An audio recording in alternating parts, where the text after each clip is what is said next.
Hello guys, welcome to my YouTube channel battery maths. देखो, आज हम बात करने वाले हैं, हमारे पास इसका एक अगला चैप्टर है जिसको बोलते हैं force and law of motion है। ठीक है।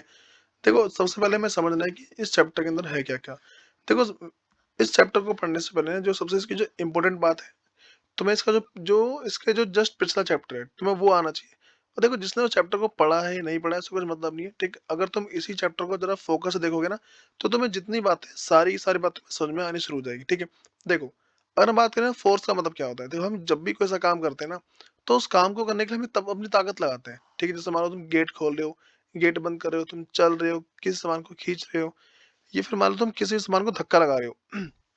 तो किसी भी काम को करने में हमें नॉर्मली क्या होता है कि एक ताकत लगानी होती है। ठीक। और उसी ताकत को हम बोलते हैं फोर्स। ठीक है। और अब हम इस फोर्स के लॉ पढ़ेंगे। जो फोर्स है हमारे पास उसके क्या हम लॉ पढ़ेंगे, और इसी को पढ़ेंगे मोशन के वे में। ठीक है। जो हमारा इसका जो जस्ट पिछला चैप्टर था उसका नाम था मोशन। ठीक है। तो मोशन के बेस पे हम क्या है, जो भी इसके चैप्टर है वो सारे सारे करेंगे। अब सुनो, देखो, तो जैसे तुम पहले इस इंसान को देखोगे, क्या कर रहा है, ये धक्का लगा रहा है। ठीक है।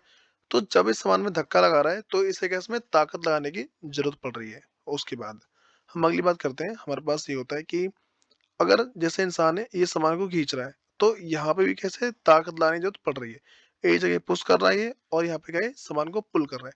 तो हम किसी भी सामान को पुश करें या फिर पुल करें, तो पुश करते वक्त या फिर पुल करते वक्त यहाँ पर होता ऐसा है कि हमेशा हमें एक ताकत लाने की जरूरत पड़ती है, और उसी ताकत को हम फोर्स बोलते हैं। अब सुनो, तुम अगर इस एथलीट को देखोगे, ये क्या कर रहा है, ये सामान उठा रहा है। ठीक। तो यहाँ से इसने उठाया। ठीक है। यहाँ से क्या कर रहा है, weight lifter pulling the weights, ये कर रहा है भाई, ये जो वेट है उसको पुल कर रहा है, वेट को ऊपर की तरफ खींच रहा है। वैसे हम अगली बात करते हैं, हमारे पास क्या है कि जो weight lifter pushing the weight, ये क्या कर रहा है, यहाँ पे वेट को पुश कर रहा है। यहाँ पे इसने सामान को उठाया है ऊपर। ठीक है। और यहाँ पे क्या कर रहा है, इसने सामान को ऊपर की ओर पुश कर रहा है। तो pulling and pushing both are also known as a force. ठीक। अब सुनो, हम अपनी लाइफ में कुछ भी काम करते हैं, हमारी लाइफ है, हम अपनी लाइफ में कुछ भी काम कर रहे होते हैं, तो उस लाइफ के अंदर हमारे पास होता क्या है कि कुछ भी काम करें, जैसे मान लो कि हम किसी भी सामान को पुश करते हैं। ठीक है। ये फिर मान लो कि किसी को पुल करते हैं, ये मान लो हम क्या है, लिफ्टिंग करते हैं, या फिर हम करते हैं स्ट्रेचिंग, या फिर मान लो ट्विस्टिंग। ठीक। या फिर मान लो प्रेसिंग। हम कोई सा भी काम कर रहे होते हैं, ये सारा सारा हमारा जो काम है किसके अंदर आता है, हम इसको बोलते हैं फोर्स के अंदर आता है। ठीक है। अब सुनो इसके आगे,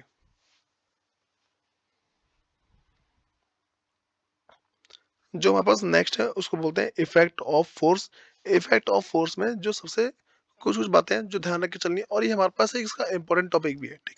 जब भी हम अगर इस चैप्टर को पढ़ते हैं, तो इस चैप्टर की सबसे जो इम्पोर्टेंट बात होती है कि हमारे पास इफेक्ट ऑफ फोर्स क्या होता है। ये हमारे एग्जाम में 2 मार्क्स तक आने के चांस है इसके। तो पहले पास है, मतलब force can move a stationary body, अगर कोई बॉडी रुकी हुई है।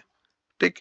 अगर हम इसमें हल्का सा फोर्स लगाते हैं, तो अपनी जगह से मूव कर जाती है। उसके बाद अगली बात करते हैं, हमारे पास जो है, force can stop a moving body. जो फोर्स है वो क्या करती है, अगर कोई एक बॉडी मूव कर रही है, जैसे मान लो कि एक फुटबॉल है, एक फुटबॉल हमारे पास है, ये मूव कर रही है। अगर इस पे कोई, इसको मान लो कि कोई जान लगा के पकड़ ले इसको, अगर कोई इसको जान लगा के पकड़ता है, हम क्या बोलेंगे कि जो है रुक चुकी है। तो फोर्स जो है क्या नॉर्मली करता है कि किसी एक रुकी हुई बॉडी को चला सकता है, या फिर चलती हुई बॉडी को रोक सकता है। दोनों में से कुछ भी कर सकता है वो। ठीक। अगली बात करते हैं, अब force can change the speed of a moving body. जो फोर्स है, ये किसी भी मूविंग बॉडी की स्पीड को चेंज कर सकता है। जैसे सपोज करो, मैं तुमसे ऐसा बोल दूं कि एक फुटबॉल है। ठीक है। फुटबॉल चल रही है। अब अचानक से ऐसा हो जाए कि जो फुटबॉल हमारे पास है उसमें पहले वो बहुत स्पीड में आ रही थी, अब क्या करा, किसी ने उसमें और तेज लात मार दी, उसकी स्पीड क्या है, और ज्यादा चेंज हो जाएगी। ठीक है। या तो कम हो जाएगी, या फिर ज्यादा हो जाएगी, कुछ भी हो सकता है। ठीक है, फोर्स लगाने पे। उसके बाद हम अगली बात करते हैं, हमारे पास जो है, a force can change the direction of a moving body. जो फोर्स है वो क्या करता है, एक जो हमारी जो मूविंग बॉडी है उसके डायरेक्शन को चेंज करेगा। सपोज करो एक इंसान यहाँ पे खड़ा है। ठीक। और फुटबॉल यहाँ से इधर आ रही है। ठीक है। इसने क्या यहाँ पे लात मारी, ये फुटबॉल चली गई यहाँ पे, तो यहाँ पे क्या हुआ, इसकी डायरेक्शन पहले यहाँ पे थी। ठीक है। अब जो हमारे पास डायरेक्शन है वो क्या है, यहाँ से मुड़कर इधर चली गई है।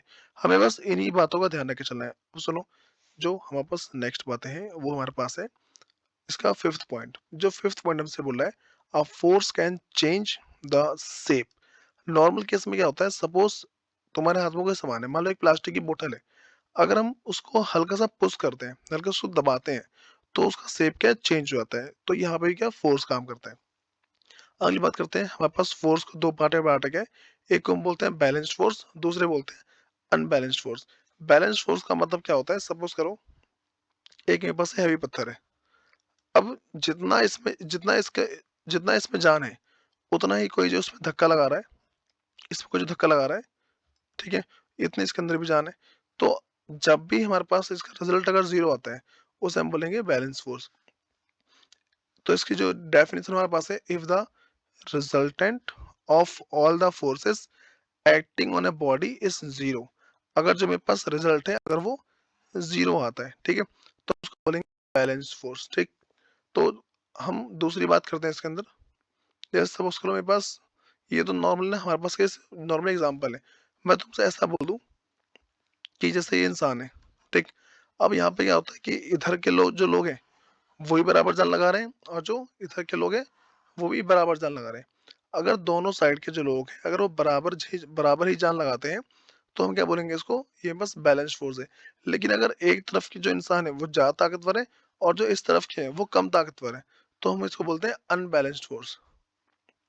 ठीक है, अब सपोज करो मैं तुम्हें जो उसकी दूसरी डेफिनेशन बता रहा हूँ, उसको बोलते हैं अनबैलेंस फोर्स। तो अनबैलेंस फोर्स क्या होती है, अनबैलेंस फोर्स का मतलब होता है जिसका जो रिजल्ट है वो जीरो नहीं होता। ठीक है, ये तो ध्यान के चलना है। इसका मतलब मेरे पास है कि जैसे मैंने समझा ना, ये जो इस पे जो जान लगाई जा रही है, ठीक है, किसी भी इंसान के द्वारा इस पे जो जान लगाई जा रही है, वो हमारे पास क्या है कि ये सामान को हिला पा रहा है, अगर सामान को मूव कर पाता है, ठीक, तो हम उसको बोल देंगे अनबैलेंस फोर्स।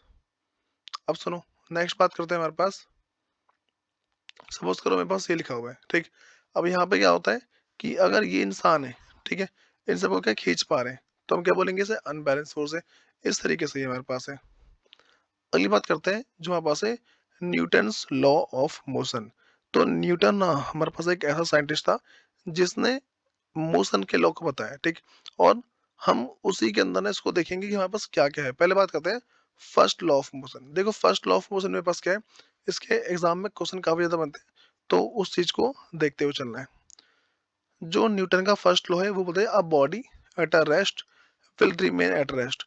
हमसे कह रहे हैं एक कोई बॉडी है, ठीक है, वो रेस्ट में ही रहेगी, रुकी ही रहेगी, ठीक है, कब, and a body in motion will continue in motion, ठीक, in a straight line with a uniform speed, कब, unless it is complied by an external force. एक मेरे पास बॉडी है जो मूव कर रही है स्ट्रेट लाइन में, और एक बॉडी जो रुकी हुई है, ठीक, तो अगर ये इस पे जब तक कुछ एक्सटर्नल फोर्स ना लगे, अगर इस पे इसका कुछ एक्सटर्नल फोर्स ना लगे, तो ये जो बॉडी है ये जाती रहेगी, और जो रुकी हुई है वो रुकी रहेगी। तो जो हमारा फर्स्ट लॉ ऑफ मोशन बताता है, वो ये बोलता है कि अगर हमारे पास एक मूविंग बॉडी है, तो मूविंग बॉडी क्या मूव करती ही रहेगी, और जो एक मेरे पास स्टेशनरी बॉडी है, एक जो रुकी हुई बॉडी है, वो एक जगह रुकी ही रहेगी, जब तक इसके ऊपर कुछ एक्सटर्नल फोर्स ना लगाया जाए। ठीक है, अब सुनो, हम अगली बात करते हैं इनर्शिया क्या होता है। Inertia is the inertia is that property of body due to which it resist a change. ठीक है, जो दिखाता है भाई चेंज होना है कि नहीं होना है, in it state of rest और यूनिफॉर्म मोशन। ये हमें दिखाता है कि कोई सी भी जो बॉडी है वो मूव करेगी कि नहीं करेगी। सपोज कर लो मैं ऐसा बोल दूं छोटी कार है, मैं छोटी का धक्का लगाऊंगा, ये आराम से आगे मूव कर जाएगी। लेकिन अगर मैं यही कार पर धक्का लगाऊं, तो ये मूव क्या है, नहीं। हमें इस बात को ध्यान रख चलना है। ऐसा क्यों होता है, a toy car has a small mass, इसका मास काफी कम होता है, so has it has a small inertia. अगर मेरे पास क्या है, जो खेलने जो कार है ये काफी छोटी है, अगर खेलने की कार मेरे पास छोटी है, तो इसका इनर्शिया भी क्या है, कम होगा। लेकिन ये जो मेरे पास जो बड़ी कार है, उसका उसका मास क्या है, जो उसका मास है वो ज्यादा है, तो इसका इनर्शिया क्या है, वो भी ज्यादा होगा। हमें ध्यान रख के चलना है, इनर्शिया का मतलब क्या होता है। इनर्शिया बेसिकली मास पे डिपेंड करता है। जिस चीज का मास ज्यादा होगा, हम उसको बोल देंगे कि उसका इनर्शिया ज्यादा है। ठीक, उसको मूव करने के लिए हमें ज्यादा फोर्स की जरूरत पड़ेगी। और वैसे ही अगर हम बात कर दें कि जिसका मास कम है, ठीक है, जिसका मास क्या है, कम है। अगर मास मेरे पास कम है, हम क्या बोलेंगे, यहाँ पर कम फोर्स लगाने की ज़रूरत पड़ेगी, ठीक है? तो इसी बात को समझना है और मेरे पास ये चीज़ यहाँ पे अप्लाई होती है, ठीक है? Experiment to illustrate Newton first law of motion. तुम्हारे एग्ज़ाम में इसके ना बहुत सारे फिगर बने हुए आ चुके हैं, ठीक है? देखो ऐसा क्या है, ये कॉइन है, कॉइन वहीं का वहीं रखा हुआ है। अब इस कार्ड है, मैं सिर्फ़ कार्ड है फोर्स लगा रहा हूँ, ठीक? तो कार्ड वहाँ से हट जाएगा और जो कॉइन है मेरे पास क्या है, अपने आप नीचे की ओर आ जाएगा, ठीक है? अब सुनो, इसमें कुछ बातें और हैं कि we will now consider the second part of the first law of motion. हम देखो, ये हमने फर्स्ट पार्ट कवर किया अभी, ठीक? जिसमें which says that the body in a uniform motion will continue to move unless a force compels it to change its state. हमने अभी तक ये पढ़ा है कि अगर किसी बॉडी को हमें मूव करना है, तो वहां पर देखो, दो पार्ट है टोटल इसके। जो फोर्स, तो जो मेरे पास लॉ ऑफ मोशन है, ठीक है, इसके दो पार्ट है। फर्स्ट लॉ ऑफ मोशन के दो पार्ट है। एक में हम ये देखते हैं कि अगर किसी बॉडी को हमें मूव करना है, तो उसमें एक्सटर्नल फोर्स जरूरी है, ठीक है? और दूसरी बात हमारे पास ये है कि एक एक जो बॉडी है वो तब तक स्टेट में, तब तक तुम्हारे पास रेस्ट रेस्ट के स्टेट में रहेगी जब तक उस पर कुछ एक्सटर्नल फोर्स ना लगे। अब सुनो, हम अगली बात करते हैं। If there were no air, अगर हमारे पास मान लो कि हवा नहीं होती, ठीक है, एंड नो फ्रिक्शन, और फ्रिक्शन भी नहीं होता, घिसावट भी नहीं होती, to oppose the motion of a bicycle, then according to first law of motion, a moving bicycle would go on moving forever, it would never stop। देखो भाई, ये वाली बात बोली गई कि अगर जब भी हम रोड पे चलते हैं ना, तो हमें फ्रिक्शन काम आता है। क्या काम आता है? फ्रिक्शन। फ्रिक्शन क्या करता है? किसी भी चीज की ना एक घिसावट लाके उसको वहीं पर रोक देता है, ठीक है? जैसे मान लो कि मेरे पास एक कार है, मैं उसको एक बार धक्का दूं, एक समय ऐसा जरूर आएगा कि वो जाके रुकेगा। ऐसा क्यों होगा? ऐसा क्यों होगा? ऐसा होगा फ्रिक्शन की वजह से, ठीक है? अब सुनो, हमारे पास कुछ कुछ बातें, ठीक है, जैसे मान लो ये, अब इंसान है, ये गाड़ी में बैठा हुआ है, ठीक? ये क्या है कि ये अपनी जगह बैठा हुआ था। हुआ क्या, जो इसके आसपास की चीज है, जैसे मान लो कार है, कार में कोई इंसान बैठा हुआ है। अब जैसे ही बहुत तेज ब्रेक लगाते हैं, ये इंसान तो आगे जा ही रहा था। जैसे ही ब्रेक लगाई, ब्रेक लगाते क्या हुआ, ये जस्ट देखो, ये अपनी जगह पे ही है, ये अपनी मूविंग स्टेट में था। ये जो इंसान है वो क्या, अपने मूविंग स्टेट में था। लेकिन हुआ क्या, जो कार है, कार रुक गई, ठीक है? कार रुकी लेकिन इंसान नहीं रुक पाया, इसलिए इंसान क्या है, यहाँ पीछे से यहाँ से आगे हो जाता है, ठीक है? ये इसकी पीछे रीजन होता है। अगला, समझो मोमेंटम क्या होता है। मोमेंटम का नॉर्मल से एक मीनिंग है, ठीक? कह रही है in order to understand Newton second law of motion, हमें मोमेंटम समझना बहुत ज्यादा जरूरी है, ठीक? तो मोमेंटम को हम कैसे समझेंगे, वो चीज देख लो एक बार। तुम जरा यहाँ देखो, ये मेरे पास बॉल है, ठीक है, और एक ये बॉल है, एक मेरे पास क्रिकेट की बॉल है। इसका मेरे पास क्या होता है, इसकी जो स्पीड है, ठीक है, इसकी काफी ज्यादा होती है। इस बॉल की स्पीड काफी ज्यादा होती है।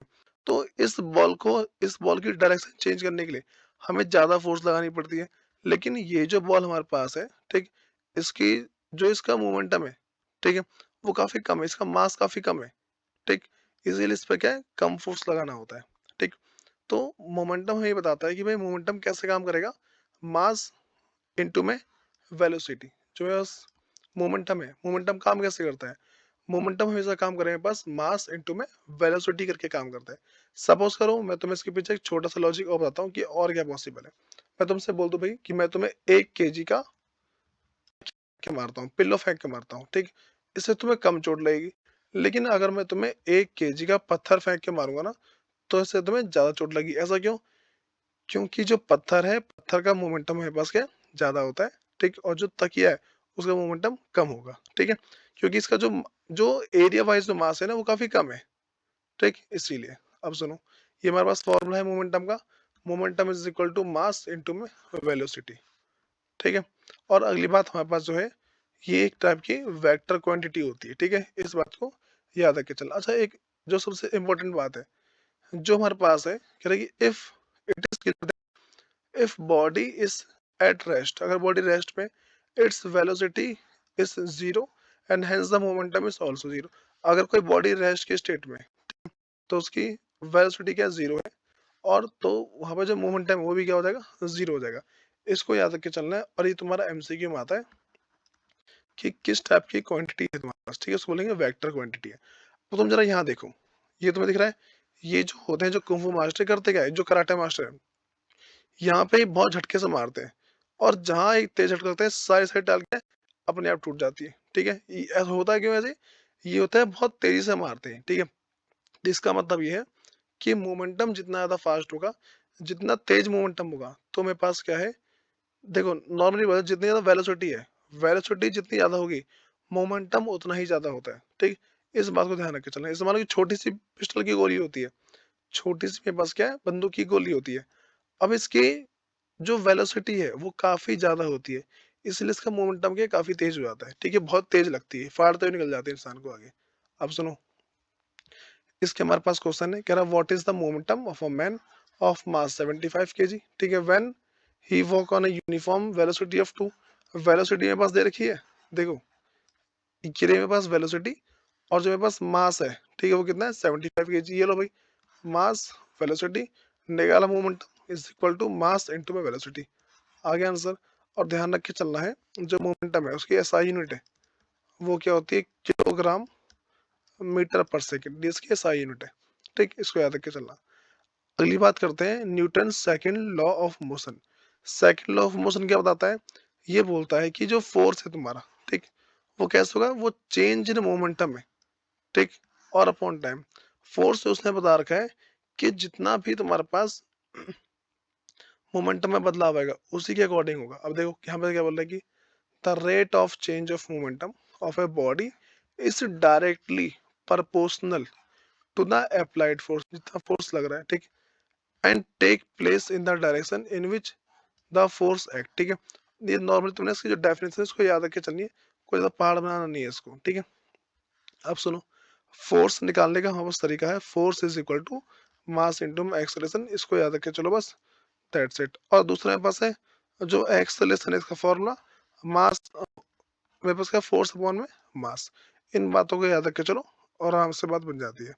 अब सुनो, और जो मेरे पास ऐसा यूनिट ऑफ फोर्स है, वो क्या होता है मेरे पास, उसे न्यूटन से, ठीक है, क्या बोलते हैं वो, न्यूटन है, ठीक है। और दूसरा बोल सकते हैं कि ये मेरे पास ना किलोग्राम मीटर पर स्क्वायर भी हो सकता है, ठीक है। दोनों में से कुछ भी हो सकता है ये।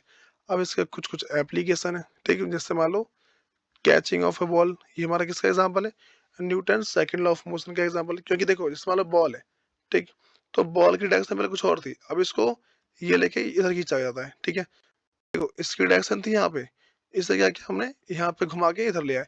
तो जैसे ही हम इसकी किसी भी मूविंग ऑब्जेक्ट की डायरेक्शन को चेंज करते हैं, उसकी स्पीड क्या कम हो जाती है। जैसे मान लो कि यहाँ पे ऐसा है, ठीक, ये बॉल यहाँ आ रही है, इसने क्या किया, यहाँ घुमा के ले गया, यहाँ घुमा के ले गया नहीं। और ऐसा क्यों किया इसने, ताकि जो इसकी इसका जो डायरेक्शन है वो चेंज हो जाए। जब डायरेक्शन चेंज होगा तो उसका जो ये जो बॉल फोर्स लगा रही है वो कम हो जाएगा। अगला सुनो, सेकंड, यहाँ पे देखो कोई कूद है, अगर कोई इंसान है, ठीक है, ये कूदता है मिट्टी पे, तो वहां की जो मिट्टी है पूरी पूरी हटा देता है वहां से। क्यों? ये जो इंसान है, ये कूदता है इस तरीके से कि जहां पर जो मिट्टी है वहां पे साथ साथ अपना फोर्स लगाता है, इसीलिए। तो इसका एग्जाम्पल तरीके से, use of seat belt in car, भाई जो कार है उसमें सीट बेल्ट लगाते हैं, क्यों लगाते हैं, ताकि भाई इंसान बचा रहे यहाँ पे, इस तरीके से उसे कोई मतलब उसे कोई चोट वगैरह ना लगे। भाई कार चल रही है, चल रही है, चल रही है, चल रही है, ठीक है, अब क्या होगा, एकदम से मान लो ब्रेक लगाए, ठीक, तो इंसान तो चलता रहेगा हवा में, वहां पर जो कार है, कार एक तरीके से क्या हो जाएगा, जो कार है हमारे पास वो वहीं पर रुक जाएगी। तो इंसान आगे जाकर टक्कर नहीं खाता, बेल्ट की वजह से बच जाता है, इसलिए। अगला सुनो, देखो ये तो छोटे मोटे क्वेश्चन, इससे कर लेना एक बार, ठीक है, करेंगे। What force would be needed to produce an acceleration of 4 metre per second square, और मास कितना बताया, 6 kg। तो देखो उसने क्या पूछा हमसे, व्हाट फोर्स, करेंगे, what force would be needed, कितने फोर्स की जरूरत पड़ेगी, तो मास इंटू में एक्सेलरेशन, सॉल्व करो तुम्हारा आंसर आ गया। फिर ये तुम्हारा आसान सा क्वेश्चन है। और इस साल में उसने पूछा है एक्सेलरेशन निकालने के लिए, तो इसका फॉर्मूला क्या, acceleration is equal to force upon mass, इसे सॉल्व कर लेना, ये तुम्हारा आ जाएगा। अगली बात करते हैं, जो न्यूटन का थर्ड लॉ ऑफ मोशन है, ये बोलता है कि हम जितनी भी जान लगाएंगे ना, उसका एक अपोजिट रिएक्शन जरूर होगा, ठीक है। तो देखो क्या बोल रहा है, कह रही कि when a boy exert a force on a wall, ठीक है, इसने देखो ये पॉइंट रखा है, इसने दीवार पे धक्का लगाया, इसने जितना धक्का लगाया ये उतने पीछे चला जाता है, ठीक है? इस तरीके से। तो ये लॉ क्या बोलता है? Whenever one body exert force on another body, the second body exert equal and opposite force on first body। मतलब ये है, ठीक है?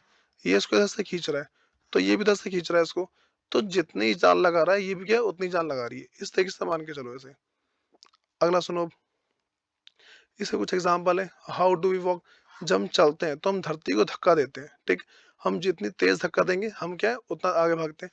वैसे मान लो अगर कोई स्विमिंग कर रहा है, तो जितना तेज ये पानी को पीछे धक्का देगा, ये क्या है उतना ही तेज आगे क्यों निकल जाता है, ठीक? अब सुनो, गन, ठीक? भाई जो गन है पीछे क्यों भागती है? ये इसलिए भागती है क्योंकि जितनी फोर्स से निकल रहा है उतनी फोर्स पीछे भी लगाता है। अगला, जो फ्लाइंग जेट है, फिर जो बैलून है, ठीक?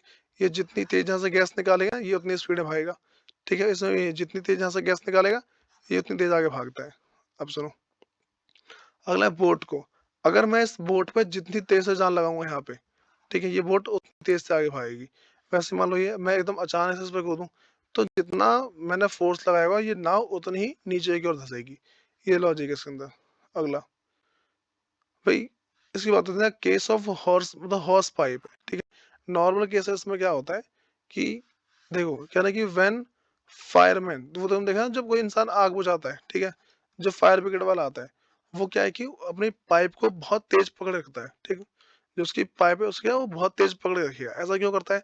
वो अपनी पाइप को तेज क्यों पकड़ता है? उसके पीछे लॉजिक एक ही होता है कि जितनी तेज से पानी निकल रहा है उतना ही तेज प्रेशर क्या पीछे क्यों मारता है। तो अगर वो प्रेशर पीछे क्यों मारेगा इसीलिए उसको पकड़ के रखा जाता है। नेक्स्ट मेरे पास है the case of horse pulling a cart, ठीक? ये दिखा तो मैं कार्ट, ये जितना फोर्स लगाएगा ना ये सिर्फ इसी के बराबर खींच सकता है इसको। अगर यहाँ पर ज्यादा वजन डालेंगे ये जो घोड़ा है ऊपर की ओर उठ जाता है, ठीक? अगला सुनो, अब बात करते हैं कन्वर्जन ऑफ मोमेंटम में। तो मैं ध्यान रख के चलना है मोमेंटम को, हम इसको बोलते हैं कंजर्वेशन ऑफ मोमेंटम, ठीक है? तो मास इनटू वेलोसिटी, ये पहले हमें फॉर्मूला याद होना चाहिए। इसकी कुछ कुछ बात हमें और ध्यान रख के चलनी है, ठीक? कि हम इसको कंजर्व कैसे करते हैं। तो when two or more bodies act upon one another, एक पे एक्ट करती है, their total momentum remain constant. जिनकी जो टोटल मोमेंटम है वो क्या कांस्टेंट रहती है, उसमें कुछ बदलाव नहीं आता, ठीक है? Provided no external force are acted, ठीक है? और जब तक इसमें कुछ बाहर का फोर्स ना हो, तो जैसे मान लो एक बात और समझनी है, मान लो एक कार, ये बड़ा ट्रक है, ठीक? अब इसने इसमें जैसे धक्का मारा, तो धक्का मारते ही इसमें जितनी मोमेंटम था ना, वो सारा मोमेंटम ट्रांसफर हो गया इस पे। अब ये रुकी रहेगी, देखो ये कहीं पे रुकी हुई है, अब ये आएगी और जा रही है। ऐसा होता है हमेशा, ठीक है? अब सुनो, हमें जो इसके अंदर एक बात समझनी है कि इस चैप्टर को करने के लिए हमें जो मोशन चैप्टर है वो जरूर आना चाहिए, ठीक? और इसमें 3 लॉ है, ठीक है? इसमें क्या है, 3 लॉ है। इन तीनों लॉ को याद कर लेना, इसके जो एग्जाम्पल है वो याद कर लेना, और तुम्हारा चैप्टर यहीं पे खत्म हो जाता है, ठीक? फिर मिलते हैं इसके नेक्स्ट वीडियो में। धन्यवाद।